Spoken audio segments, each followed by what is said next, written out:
Greetings out there in YouTube land. This is Morris Man. As always, I thank you guys for coming to my channel. At this point, I'm not quite sure what I'm going to entitle this video. So I'm going to go ahead and give my spiel. The handful of times that I can think of, and trust me, it was only a handful of times, that the bands I was in had a bad show. They all had one common thread: not enough practice. And I'm going to share two stories with you because this, I think, is very important for you young musicians up and coming and you old musicians still playing. I can't stress how much practice means. You know, I'm one of them people, I'm a stickler. You know, I've once got fired out of my own band or the band that I founded with a keyboard player because I kind of got on us in rehearsal. And it kind of went like this. Because first of all, it's like this.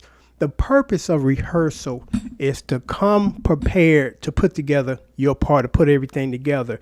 There's some musicians that believe practice is you show up at somebody's house and you start stumbling and struggling through a song trying to learn it. No, you learn it at home. And then you come to practice knowing your part and we all put it together. And there's some people that don't understand that. It's like, no, we're not coming here to try to learn. We are coming here to put together what we learn, you know. And I kind of got on the band members in one rehearsal because the guys that I played with in that particular band, and I'm not going to name any names because actually the lead singer came from a famous late 60s band. You know, this is how tight we were. You know, that guy was awesome. He's still performing with his original band, which I won't name. They had a big hit. Actually, they had a couple of big hits in the late 70s. So we're not talking about young, you know, wet behind the ears musicians. We talking about seasoned professional guys at that point. And they would come to practice. You know, the practice before we map out, okay, we're going to tackle these songs next week. So we need to learn these songs when we get here next week. And they would not learn the songs, most of them, not all of them, but most of them. But yet we were playing songs doing our rehearsal that were not on the playlist. I'm like, how counterproductive is this? You know, and I'm like, we supposed to know what we agreed on learning last week. Oh, you so hard on us. And that was the day I kind of packed it up because I'm like, I'm done here. I'm like, I don't have 4 hours a day to waste. I mean, I don't, you know, and even if I did, I wouldn't waste it, you know. So I elected to remove myself. And actually, from time to time, they still play because now that guy is back recording and touring with his original band. And like I said, out of respect of you know, namesake or identity, I'm not going to mention the group or the person because, again, this guy, his band was awesome back in the late 60s and late early 70s. They were huge. So, you know, that's just me, you know, because my biggest fear when it comes to music is going up on that big stage and fucking up. And everybody in the audience hear me fucking up. I was terrified of making that mistake. I was like, I don't want to be that dude, you know. So I always was a stickler for learning my part when I got to the rehearsal or, you know, by the time I got to the rehearsal, you know. So another incident, actually it's two more. That one really wasn't considered a story, but actually was. But the second one was this. I had joined this band. The bass player had recruited us, put us together, and he was good. He had connections at the time. He knew all the big people in Chicago, and we became one of the biggest opening bands for acts. And they came to Chicago and were big acts in Chicago. And I will mention a few names here because I can do that for legal reasons. I can't. The other one, I don't want to get sued because you got to watch what you say. So it was another group, you know, and I like this group because when the guy approached me, the bass player, he's like, you know, I'm looking to put together kind of a group like The Time. I'm like, I'm in because I'm like, I dress fancy and I like to dance while I'm playing. So I'm like, this is perfect for me. And we had three guys, lead singers, handsome dudes that could sing, and they choreography was just incredible. They were bad. And I remember the first time I heard our name on the radio. I'll never forget that day. I was driving down, and when I was living in Chicago, Illinois, driving down 51st and Wentworth. I was on my way to auto parts junkyard to get a part for my car. And I'm driving, all of a sudden, This guy came on in between the music and said, tonight, the sax preacher, and opening up for sax preacher is Polo, and that was our name. And the lead singer gave us that name. It stood for, the acronym was Power of Love Overcomes. I think it was just something like that. So I was quite excited to hear that. I'm like, okay, we kind of getting put on the map here. And we did quite a few shows with the sax preacher and some other big acts in Chicago, and acts that came into Chicago. So I remember the day that we had this particular gig, and it was the day that I quit. And the guys in that band, we were cool. Matter of fact, the lead singer, me and him, after working with that group, we stayed working together for over 10 years. Because when I quit that day, I told them, I said, well, I do production work, man, and I've heard some of the sketches or the draft that they were working on. I'm like, I can help y'all hook that up. And I did, Over the years, like I said, me and the lead singer, we did a lot of tracks together. Real talented guy.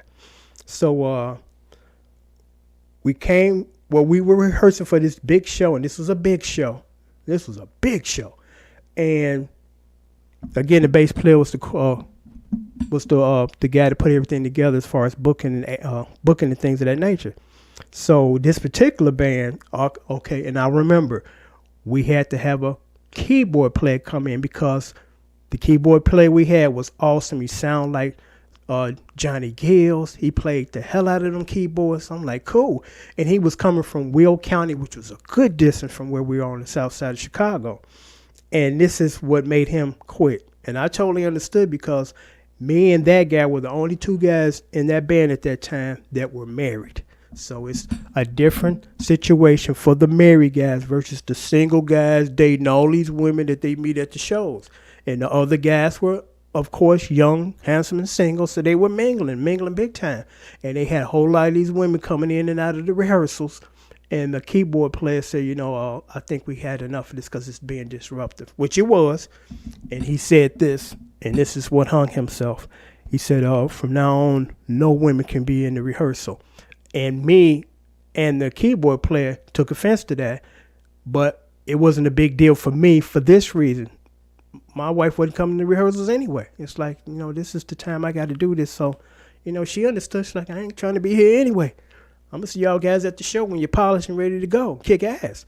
So when the bass player said that, the keyboard player said, I'm done. Because he's like, from time to time I have to bring my wife because the way that things are arranged, and, we live way out there, and instead of me back, driving way back, drag way back or whatever, he said, I just elect to leave, because he took that really hard, offensive wise. And I'm like, I totally understand, because, it's interesting when you're a single man, you know nothing about being a married man. You know nothing about that lifestyle as far as making sacrifices. Your partner is your partner, not just somebody you met 2 weeks ago and you sleeping with. None of that nonsense. And the bass player had no idea about that because he was still living with his mama. So it's like, dude, you have no idea as far as the married man aspect and being on your own and not still with your mama. So again, the keyboard player took that extremely offensive, and he quit. He packed up. It's like, man, I'm like, that's messed up, man, because he's like the most talented dude in the band, So and most versatile. So he didn't come back, and I tried to talk to him, but he was already at odds with the bass player because the bass player was calling shots, and a lot of the shots he was calling wasn't good shots, And should I interject that right quick? Yeah, I'm going to interject this right quick, and forgive me for digressing. I play guitar and bass, As long as I've been playing, I started playing bass first, I took formal lessons playing bass. So I want to expand by, picking up guitar because of the chords and the writing. I want to become a writer. So we were waiting, and I think it was that show that I quit. We waited in the lobby in between sets, waiting for us to come up, and the bass player had a jazz bass. I had never played a jazz bass, just precision. I said, can I see that for a minute? I was doing my Louis Johnson stage, and I'm thumping and tearing it up, and people started standing around, and who is this dude? And the bass player got mad and snatched the bass back from me. And then I realized he thought I was upstage. I'm like, dude, I'm not trying to upstage you. I just like to play, So I'm like, okay, it's kind of like that. So we were ready to do this big show, or we were getting ready to do this big show, and I'm a little apprehensive. Comes like, you made the keyboard player quit, so we got to bring another dude in, and this guy has never rehearsed with us, not once. I'm like, before the show, before the day of the show, like, when is the keyboard playing coming in? Because he got to learn these songs. He already know him, and we're gonna try to get him in on a rehearsal before our show. And this is like a couple of weeks out. And as the date approached, and we kept asking the bass player, I'm like, where's the keyboard player, dude? Oh, he going to be here. He might come to the next rehearsal. Fast forward, the day of the show, still haven't even met this dude. So then we came on, and then this guy came in, and he could play. He played well. But the problem was, regardless of how good you are with your instrument, you still got to rehearse with the other dudes, because you can't take away from the fact that it has to gel.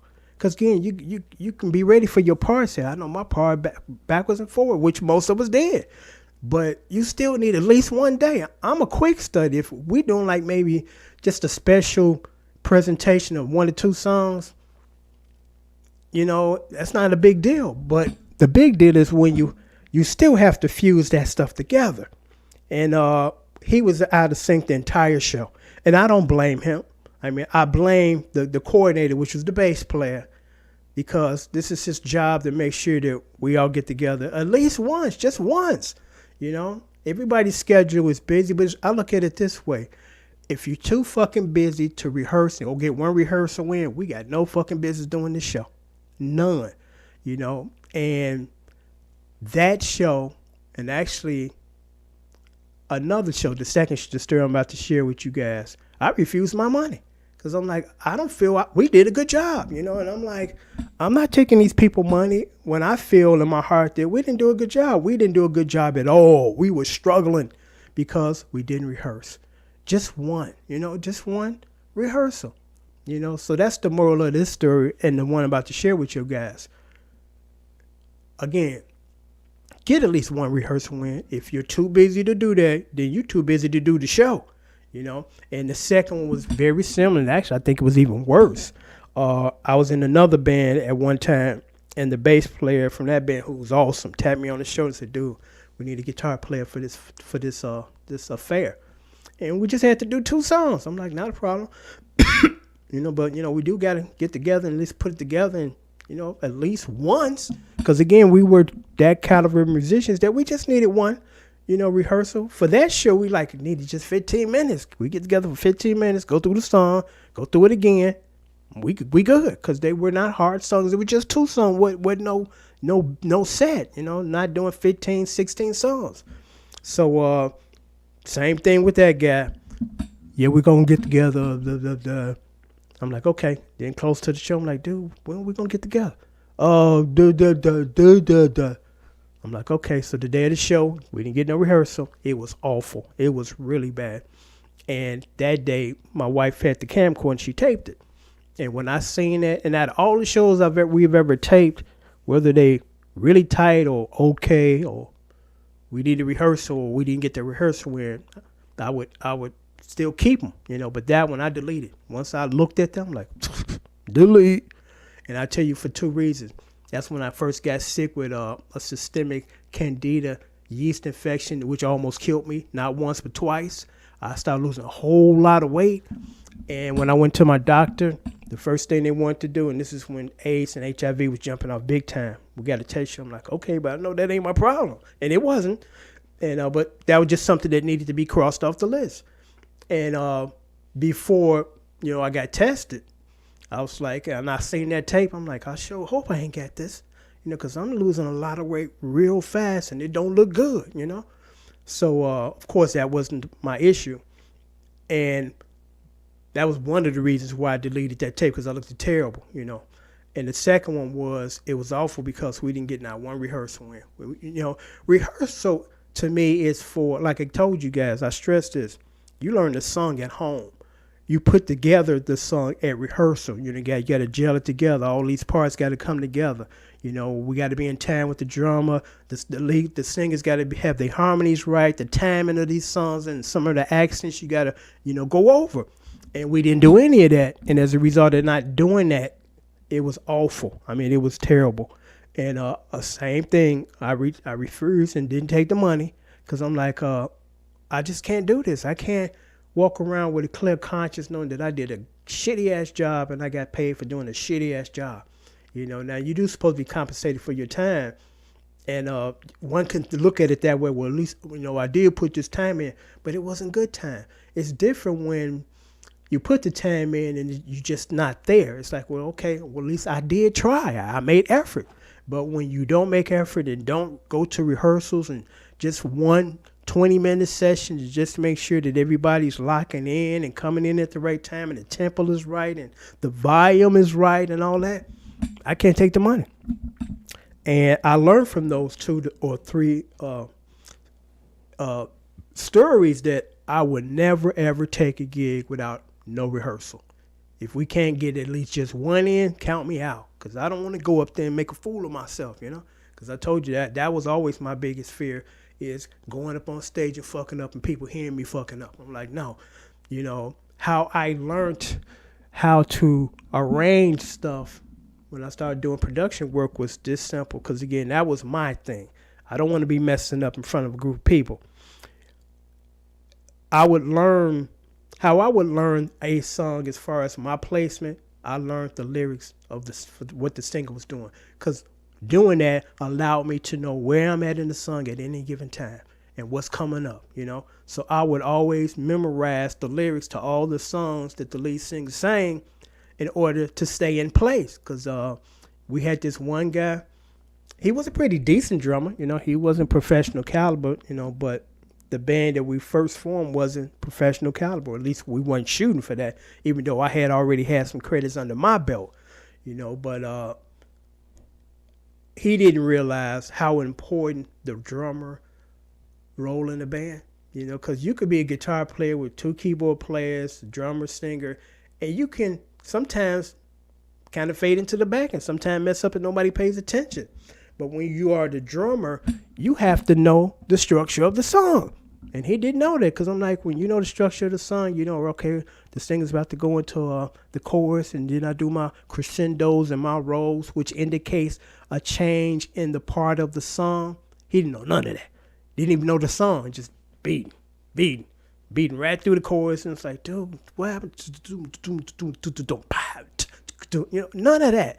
And that's because he was too lazy to learn stuff that he needs to know as a drummer, because there's a big responsibility for the drummer and the singer, because the drummer he's the gatekeeper. He keeps the time, he's the one to get people up out their seat, and the singer, lead singer, the one that got the mic in the face and everybody looking at that guy singing, those 2 guys got a big responsibility, and it was just interesting, some of the bands that I, passed through, and some of the things that needed to be done. Now, I'm not sitting here criticizing anybody. I'm just saying these are things that noticeably need to be done, need to be corrected, And like I said, I can't take part of anything that's not well done, well rehearsed, That's just me. I'm a perfectionist when it comes to my music. If I can't get it right or tight, I ain't doing it at all. I'm just going to have to abandon it. Because there are a few songs that I was working on throughout the years of doing YouTube. I'm like, it's just not there,